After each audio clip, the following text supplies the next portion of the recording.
guys. Hello everyone, welcome to another episode of the Pony Podcast with Alex Van Ramwick and Tess Bishop. Today we're doing a real favourite episode that people love requesting, even though we've already done one. No, they wanted another one, that's why we're doing another one. I know. We did have good life hacks last time. It is life hacks for all you people who've been waiting for it. Life hacks 2.0. Life hacks volume 2. Mm-hmm. Because the last one was volume 1. Oh, okay, sorry, you named it, I didn't. I did. I do all of the descriptions, and if anyone, I always do these descriptions when I'm really, really tired at the end of like either a really long Friday or like right last thing on the Thursday, so that I can just get it out and get it like ready. And you can tell because every now and again I go back and read them, and they are just overtiredness vomited onto a page. I love your life hacks and descriptions because when I put them on the YouTube channel, I have to sit and type them all out, and I literally am reading it like, what? Like, these are hilarious. Why does no one read these? Why does no one? I wonder how many people do. Honestly, why does no one read them? Because should I read you the last one? Go on. The last one I got really overexcited about because I really, really like rewilding. The last episode was we were recording the Equate Biome episode, and I got really overexcited about this thing called rewilding, which is where it's basically a concept where like the guy who proposed it is called George Monbiot, and I don't know if that's how you pronounce his name, but he kind of low-key wants the entire British Isles to go back to how it was in like Bronze Age times, which is like there's a lot of woodland, a lot of heathland, bears, wolves, lynxes, arguably rhino, because there was a woolly species of rhino that lived in the UK. Like, oh man, all sorts of stuff, and it's really exciting. It's extreme, but it's really exciting. My description, which was me being really, really tired, having just got back from the National Running Show where I was working. You guys ever heard of rewilding? Google it. Google it. Watch George Monbiot speak about it. Get enthused and excited about it. Except that while George is an incredible public speaker and you're a big fan of his ideas, he is probably a little bit on the extreme side. Love you, George. Love your ideas. We're probably not going to reintroduce bears, but keep on keeping on. Big fan of your work. Equibiome talked to us about hindgut bacteria, blah, blah, blah. Tess gets very excited. Can you tell she writes the descriptions? My Strong and Stables one for Harriet. My brother read your Strong and Stables one and he approved big Good. time. He loved it. Good. That's all I could think of. The Strong and Stables came to me really easily, and then I was like, nobody is going to get the joke unless they're like in their 20s, which is not our main audience. Sorry if you are in your 20s and you're listening and you did understand my reference. Thanks so much. But like, Strong and Stables is a reference to our ex-Prime Minister Theresa May's slogan, strong and stable. And yes, it ages me, and most of you young things won't get it. But you know what? I have the relevant authority to name the episodes, and you don't, so there. That's pretty much my internal monologue at all times. Like, if anyone's ever read the descriptions, honestly, that's what it sounds like in my brain all the time. And if you think I'm insane, I am. So there you go. Right. Anyway, shall we... On to the episode. Yeah. So basically, these are life hacks that kind of came to us because our last episode was in, spring? So it was all, we didn't think about the winter. Yeah. And then we went through the winter. And then I realised there were a lot of things that I do to make my life easier that other people might not do. Yeah. So I thought we should share them. Yeah. I worry with stuff like this because there's a lot of stuff that I do all the time, but that I do it because Mum's always done it, and therefore I wouldn't really notice it as being a life hack. One of the ones on my list is that. Okay. I've got one for hot weather on my list. Okay, that's fine. Not that relevant, but... You're allowed to have hot weather ones as long as it was in the last episode. We've got a bonus hot weather one for the end of the episode that I'll bring out at the end. So anyone listeners in hot climates... We've got you covered. I mean, and we do have them, guys. We had one in Uruguay today, didn't we? I know. I'm so touched. If you're listening outside the UK, please get in touch. Because I don't know what we're going to do, but please get in touch just for my own morbid curiosity. I'd really love to chat to you, basically. Okay. So, number one life hack on my list is get some decent, like, waterproof chaps or waterproof trousers for the winter. Yeah.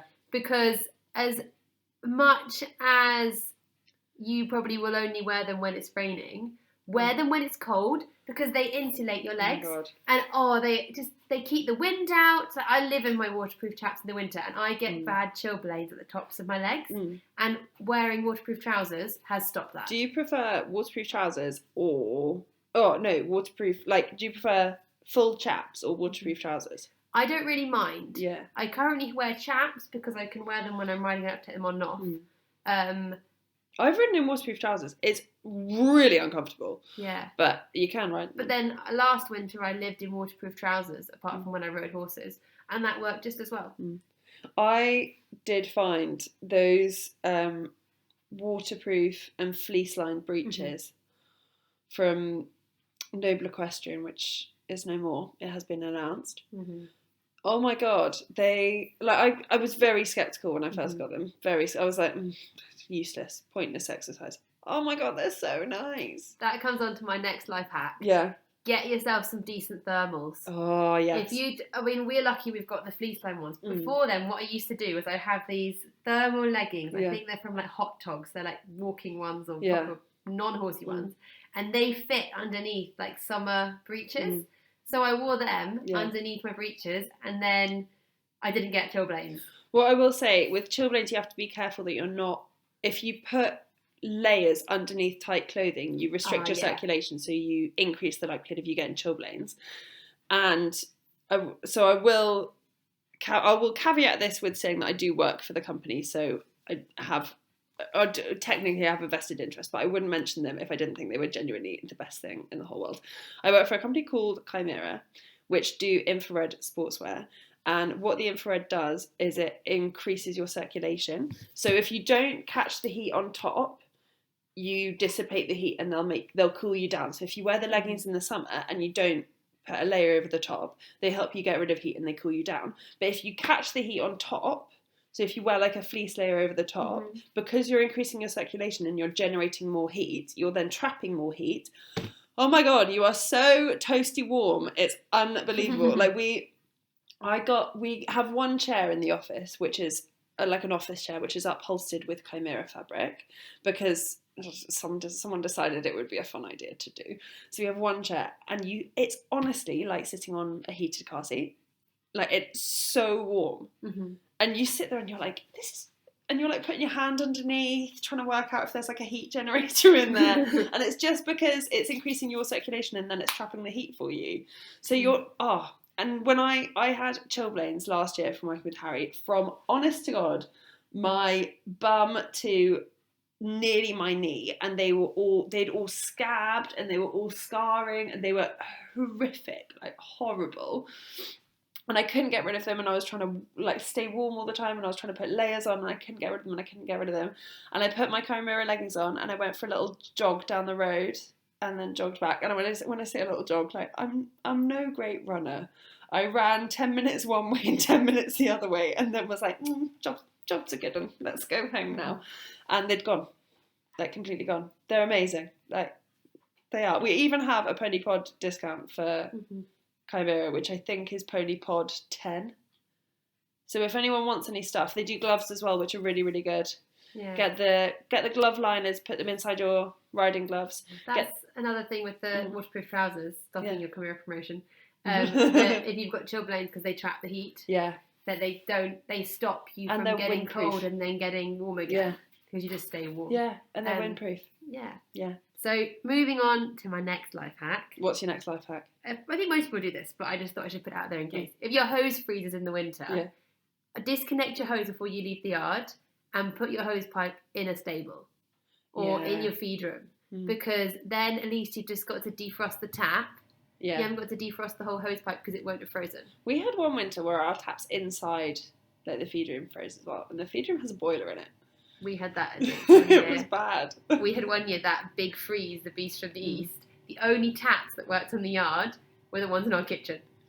All the water drinkers froze. That is bleak. So we had to fill all the buckets up from our kitchen tap, and we had like 10 buckets on the floor in our kitchen. And even overnight, we had to put the sugar beet in there because otherwise it froze and you couldn't feed the horses the beet because they froze. Was the flat not freezing cold? I don't remember it being too bad. I remember it being a lot colder outside. I mean, I have a history and I'm reasonably well known back at home, because the day, you know, in September you have the first day where it's a bit crisp in the morning. That's the day I hammer noticing. Wherever I am, that's the day I hammer noticing. I do not walk on yards over the winter because it's miserable. That's why I have more winter life hacks than you. Yeah, it is miserable. There is nothing worse, because you start off freezing cold. Within 2 minutes of mucking out, you're boiling hot, and you take all of your layers off, and then you finish mucking out, and you're freezing cold again. And so you have to run around the yard working out which stable you took your jumper off at.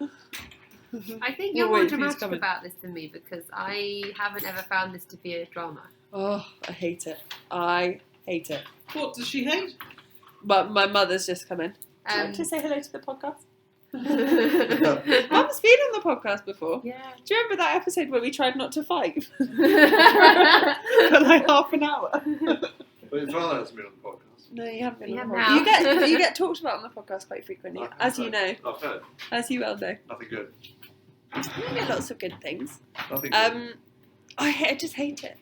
Like, I just hate working on the yard. I told Maddie this year, because I only left Maddie's in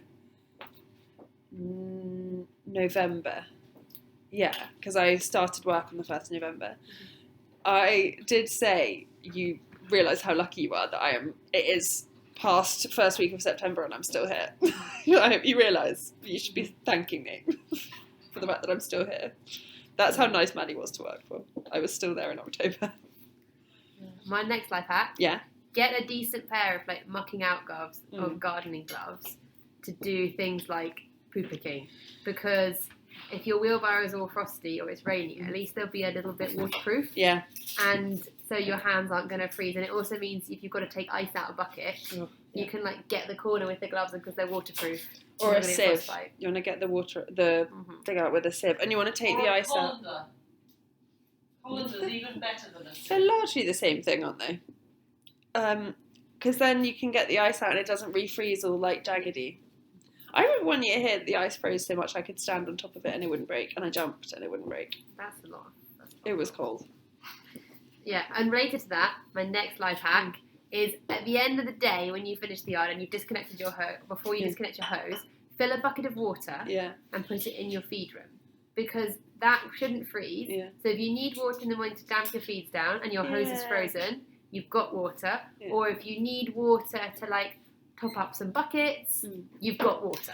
I would recommend putting the water on top of something and not leaving it on the floor, because what I always used to do that, and it's a really horrible point, but mice used to try and jump onto the bucket to jump into the feed bucket, the feed bins, and obviously You've got smart mice.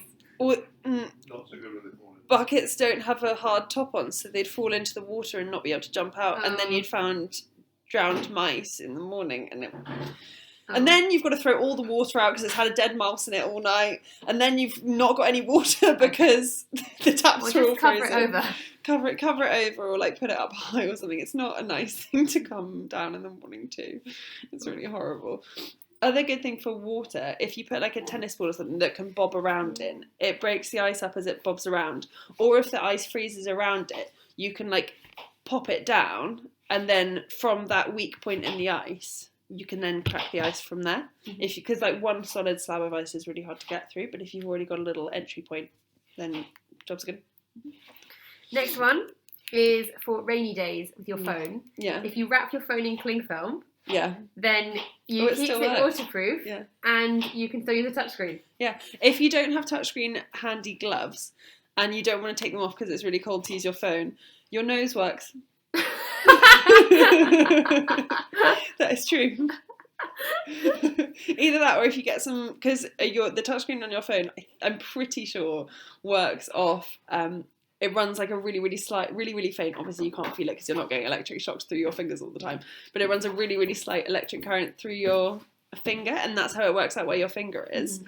So if you have like horse grease or like some organic matter on your fingers, then that is enough of a conduction that it'll pick it up without touchscreen compatible gloves. Or use your nose. Works just as well. Next one I've got is if you've got a leak in your wellies, freezer bags. freezer bags. That was Ordinary so... plastic bags. No, because So ordinary bleak. plastic bags They have have- holes to they've got prevent suffocation. Holes in so Whereas that kids freezer can't bags suffocate. don't, so you stay waterproof for longer. And ordinary plastic bags are bigger, so they take up more space in your wellies. Always so bleak when you take your feet out of your wellies. Noble giving you those wellies was a real. lifesaver. It was more of a charity donation than they know.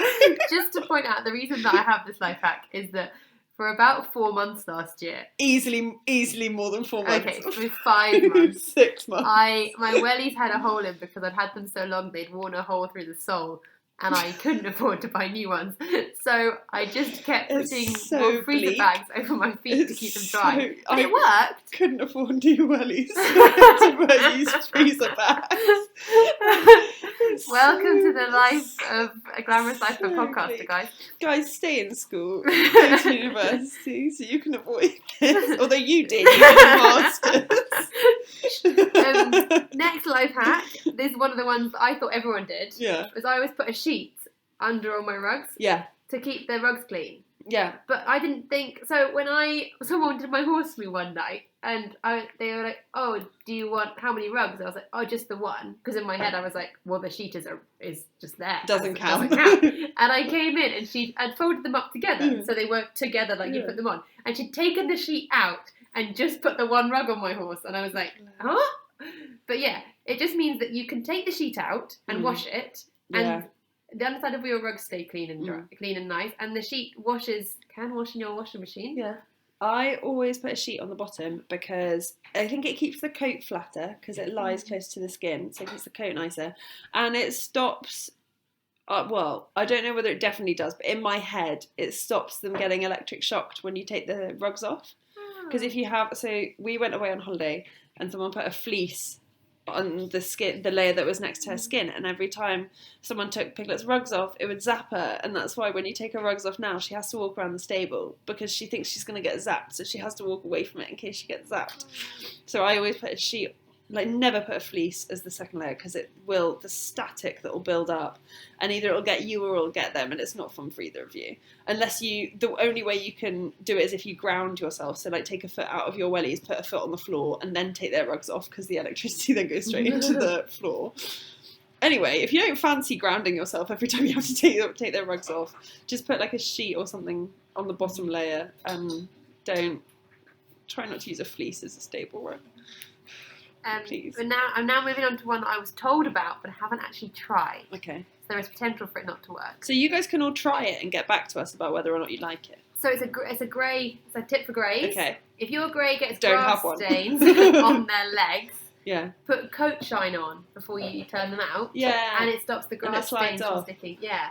What else? I know people who've tried laundry detergent. Apparently very good for getting stains off. Laundry detergent ketchup.